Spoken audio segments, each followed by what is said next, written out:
நம்ம நர்சரியில் இப்போ ஒரு 15 வகையான மாரகங்களை வந்து சேல்ஸ் பண்ணுறோம்.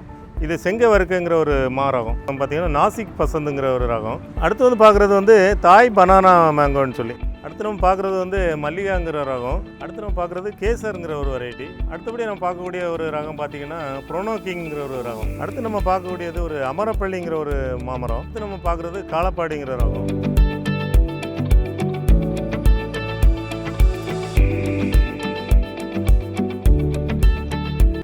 வணக்கம்.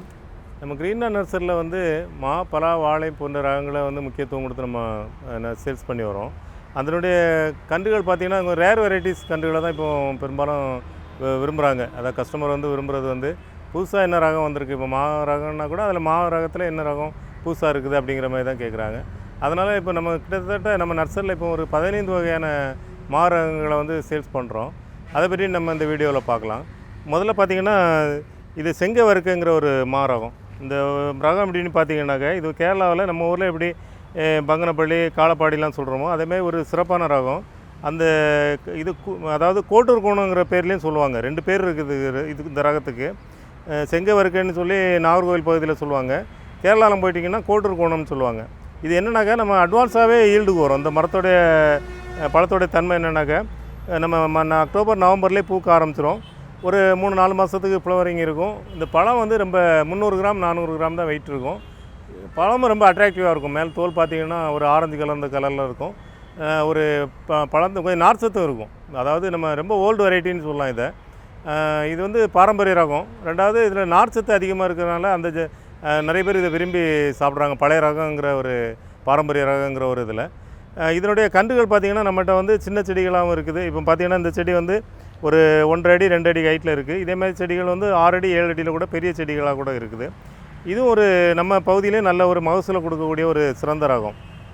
அடுத்து வந்து பார்த்திங்கன்னா இன்னொரு சிறப்பான ரகம் பார்த்திங்கன்னா நாசிக் பசந்துங்கிற ஒரு ரகம். இதனுடைய இலைகள் பார்த்திங்கன்னா அந்த காலப்பாடியோட இலைகள் மாதிரி ரொம்ப சின்ன சின்ன இலைகளாக இருக்குது. நீளமாக இருக்குது. இலைகளோட நீளமாக இருக்குது. இதனுடைய பழங்களும் பெரிய பழங்களாக இருக்கும். இது வந்து ஒரு நார்த் இந்தியன் வெரைட்டி. அதாவது வட இந்தியாவில் அதிகமாக பயிரிடக்கூடிய ஒரு வெரைட்டி.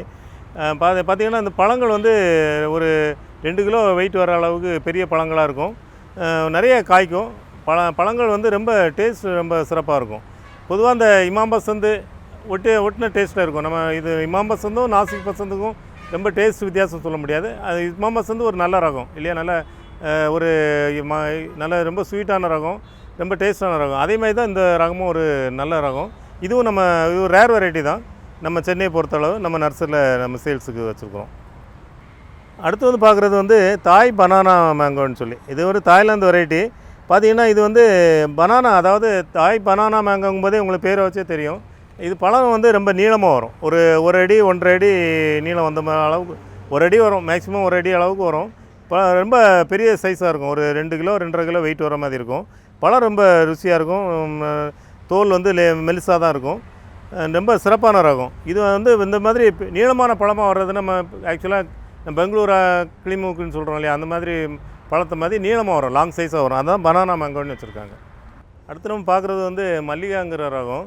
ஆக்சுவலாக நம்ம சென்னை பகுதியில் பார்த்திங்கன்னா ஏற்கனவே பங்கனப்பள்ளிங்கிற மாரகம் தான் நமக்கு ரொம்ப ஃபேமஸாக எல்லாத்தையும் புழக்கத்தில் இருந்தது.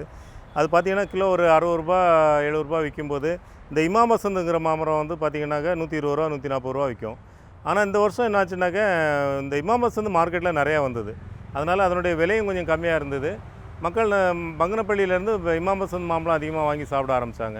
ஏன்னா முன்னாடி 150 ரூபா 200 ரூபாய்க்கு கூட அந்த இமாம் பசந்த் மாம்பழம் விற்கும்.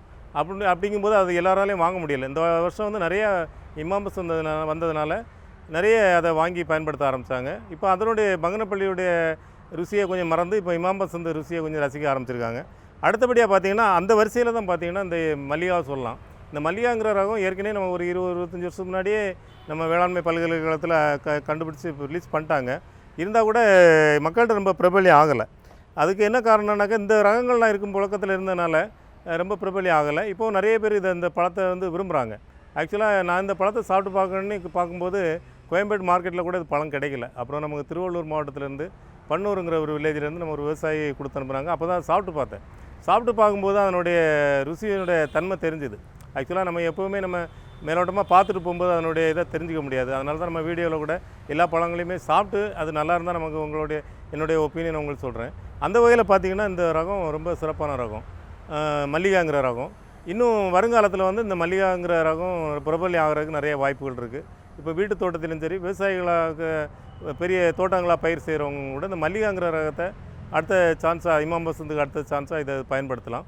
இது கொஞ்சம் மீடியம் சைஸ் வளரும். இப்போ பார்த்திங்கன்னா இமாம் பசந்துன்னு வந்து ரொம்ப பெரிய மரமாக வளரும்னு சொல்ல முடியாது. ஒரு போன்சாய் மாதிரி கொஞ்சம் ஓரளவு குடை மாதிரி வளரும். இது வந்து கொஞ்சம் பெரிய மரமாக வளரும். அதனால் மாடி தோட்டத்துக்கு இது சிறந்ததில்லை, தரைப்பகுதியில் வைக்கிறதுக்கு ஒரு சிறந்த ரகம். அடுத்து நம்ம பார்க்குறது கேசருங்கிற ஒரு வெரைட்டி. இதுவும் வந்து நம்ம ஆந்திரா, கர்நாடகா இந்த மாதிரி மாநிலங்களில் வந்து நிறைய புழக்கத்தில் இருக்கக்கூடிய ரகம். நம்ம நர்சரியை பொறுத்தளவு இப்போ ரேர் வெரைட்டியில் இந்த கேசருங்கிற ரகமும் நம்மகிட்ட கிடைக்குது. இதுவும் பார்த்திங்கன்னா பழம் ஓரளவு ஒரு 1.5 கிலோ 2 கிலோ வெயிட் வர மாதிரி ஒரு பெரிய பழமாக காய்க்கக்கூடியது, ரொம்ப ருசியான ரகம். அடுத்தபடி நம்ம பார்க்கக்கூடிய ஒரு ரகம் பார்த்திங்கன்னா ப்ரோனோக்கிங்கிற ஒரு ரகம். இது பார்த்திங்கன்னா கொஞ்சம் ரேர் வெரைட்டி, நார்த் இந்தியாவில் அதிகமாக புழக்கத்தில் இருக்கக்கூடியது. நம்ம பகுதியில் இந்த தலையணை மாம்பழம்னு சொல்கிறாங்க இல்லையா, அந்த மாதிரி ஒரு பெரிய ஒரு 2.5 3 கிலோ வெயிட் வரக்கூடிய ஒரு பழ வெரைட்டி. இது பார்த்திங்கன்னா 2.5 கிலோ 3 கிலோனா கொஞ்சம் கற்பனை பண்ணி பார்க்கும்போதே கொஞ்சம் ரொம்ப பெரிய சைஸாக இருக்கும். இதனுடைய பழங்கள் பெருசாக இருக்கும்னால ப்ளஸ்ஸும் நிறையா இருக்கும், டேஸ்ட்டும் ரொம்ப நல்லாயிருக்கும், ரொம்ப ருசியான ரகம். இது ஒரு ரேர் வெரைட்டி தான், இப்போ நம்ம நர்சரியில் அவைலபிளாக இருக்குது இந்த ரகம். அடுத்து நம்ம பார்க்கக்கூடியது ஒரு அமரப்பள்ளிங்கிற ஒரு மாமரம். இது வந்து பார்த்திங்கன்னா இது ஒரு நார்த் இந்தியன் வெரைட்டி தான்.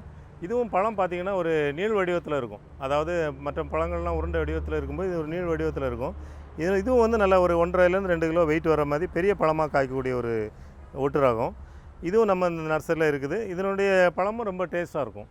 நம்ம நிறைய ரேர் வெரைட்டிஸ் கலெக்ஷன் பண்ணி வைக்கும்போது இப்போ ஒரு கமர்ஷியலாக வைக்காமல் வீட்டுக்கு தேவையான பழங்களை உற்பத்தி பண்ணுறோன்னா பல ரகங்களை நம்ம சாப்பிட்றதுக்கு விருப்பப்படுவோம் இல்லையா, அந்த மாதிரி நேரங்களில் இந்த மாதிரி பல ரகங்களை ஒவ்வொரு செடியோ இல்லை 2 செடி நம்ம தோட்டங்களை வச்சு பராமரித்து வந்தால் எல்லா பழங்களையும் நம்ம சாப்பிட்ட ஒரு திருப்தி கிடைக்கும். இது நம்ம பார்க்குறது காலப்பாடிங்கிற ரகம். இந்த காலப்பாடிங்கிற ரகம் ரொம்ப பழைய ரகம் தான். நிறைய பேர் இதை பற்றி கேள்விப்பட்டிருப்பாங்க. ஆனால் வந்து எல்லா நர்சரிலையும் இப்போ சென்னையை பொறுத்தளவு கிடைக்கிறதில்ல. இந்த பழத்தை பார்த்திங்கன்னா ஒரு முறை சாப்பிட்டா வாழ்க்கையில் மறக்க முடியாது, அந்தளவு ஒரு வித்தியாசமான ருசி. இது வந்து நான் என்னோடய அனுபவத்தை சொல்ல, நிறைய பேரோட பேசும்போது அவங்களே சொல்கிறாங்க இது வந்து பழம் ரொம்ப டேஸ்ட்டாக இருக்கும். ஆனால் பழம் பார்த்திங்கன்னா ஒரு 250-300 கிராம் வெயிட்டு தான் வரும் மேக்ஸிமம். ஆனால் கொத்தாக நிறைய காய்க்கும். அது உள்ள ப்ளஸ் பார்த்திங்கன்னா உங்களுக்கு ஒரு ரெட்டிஷ் கலரில் இருக்கும், ரொம்ப கொஞ்சம் கட்டித்தன்மையோடு இருக்கும். நார் சத்து நிறைந்தது தான், நம்ம ரொம்ப ருசியானது. அதனால தான் அதை ஒரு முறை சாப்பிட்டா கூட மறக்க முடியாத அளவுக்கு இருக்கக்கூடிய ரகம். இது செடிகள் பார்த்திங்கன்னா நம்மகிட்ட இந்த மாதிரி 2 அடி ஹைட்லேயும் இருக்குது. அதே மாதிரி பார்த்திங்கன்னா ஒரு 7 அடி 8 அடி ஹைட்டில் அந்த காயோட கூட பிஞ்சுமா கூட பெரிய கவரில் வச்சு நம்ம ரெடி பண்ணி வச்சுருக்கிறோம். இது ஒரு ரேர் வெரைட்டி தான், அதாவது எல்லா இடமும் கிடைக்காத வெரைட்டி. நம்ம வீட்டு தோட்டத்தில், இது மாடி தோட்டத்தில் வளர்க்குறது ரொம்ப சிறப்பான ரகம். ஏன்னா இதனுடைய இலைகள் பார்த்திங்கன்னா ரொம்ப சின்னதாக இருக்கிறதுனால குடை மாதிரி வரும். அது தொட்டியில் வளர்க்கும் போது குடை மாதிரி வரும், நிறைய காய்க்கும். இன்னும் சொல்லப்போனால் 2 சீசன் கூட காய்க்கும். ஒரு நம்ம சீசன் டைமில் கொஞ்சம் அதிகமாகும்.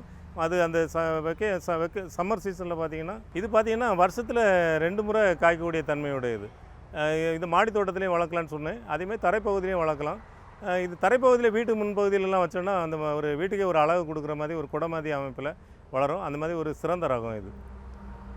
இதுவரைக்கும் நம்ம நர்சரியில் இருக்கக்கூடிய ரேர் வெரைட்டிஸ் மேங்கோவை பற்றி பார்த்தோம். இந்த வெரைட்டியில் பார்த்திங்கன்னா இன்னும் சில ரகங்களும் இருக்குது. இது வந்து நம்ம நர்சரியில் இப்போ வச்சுருக்க செடிகளை பற்றி காமிச்சோம். இந்த தோட்டத்துலேயும் சில ரகங்கள் இருக்குது, அதை இன்னொரு வீடியோவில் உங்களுக்கு நான் விளக்கமாக சொல்கிறேன். இப்போ இந்த மாதிரி செடிகள் தேவைப்படுறவங்க எங்கள் நர்சரி நம்பரை காண்டாக்ட் பண்ணி, அதாவது 9841-986-400 நம்பரை காண்டாக்ட் பண்ணி என்னுடைய விவரங்களை தெரிந்து கொண்டு உங்களுக்கு தேவையை தெரிவிக்குமாறு அன்புடன் கேட்டுக்கொள்கிறேன். நன்றி, வணக்கம்.